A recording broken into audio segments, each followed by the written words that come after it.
Menjelang akhir tahun 2025, KPPN Pontianak mengundang Satuan Kerja untuk segera merealisasikan anggaran di sisa waktu 2,5 bulan. Menjelang akhir tahun 2025, KPPN Pontianak mengundang Satuan Kerja untuk segera merealisasikan anggaran hingga akhir tahun 2025. Sejumlah tantangan dan persoalan dibahas demi serapan anggaran yang lebih tinggi. Kepala Kanwil Direktorat Jenderal Perbendaraan DJPB Provinsi Kalimantan Barat Rahmat Mulyono mengaku seluruh peserta yang hadir dalam sosialisasi ini pasti sudah lama menjadi pejabat perbendaraan, bahkan bukan hal yang pertama dalam mengelola APBN termasuk di Kementerian Keuangan. Menurut Rahmat, pasti ada potensi pekerjaan yang tidak selesai akhir tahun anggaran, apalagi dengan cuaca saat ini relatif bisa hujan maupun cerah dan panas. Kami harapannya tuh teman-teman Satuan Kerja bisa punya rencana kegiatan ini akan berdampak ke rencana penarikan dana. Jadi penarikan dana itu nanti kan urusannya yang penting kegiatannya dulu ya. Kalau kegiatannya kita tidak bisa rencanakan ya bagaimana kita bisa menyusun rencana penyaluran.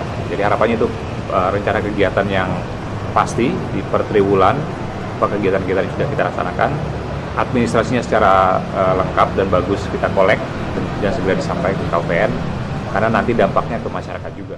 Sementara itu, Kepala KPPN Pontianak Eko Erivianto menjelaskan sebenarnya penumpukan anggaran di akhir tahun tidak boleh terjadi dan seharusnya bisa diantisipasi. Menurutnya untuk mencegah terjadinya penumpukan di akhir tahun, pejabat perbendaraan melakukan perencanaan di awal tahun dengan baik dengan memproporsionalkan anggaran sesuai jadwal yang bisa dieksekusi di awal tahun. Ya, sebenarnya perlu diantisipasi ya, penumpukan akhir tahun sebenarnya tidak boleh terjadi karena ini merupakan pengalaman tahun sebelumnya yang harus bisa dimitigasi resikonya.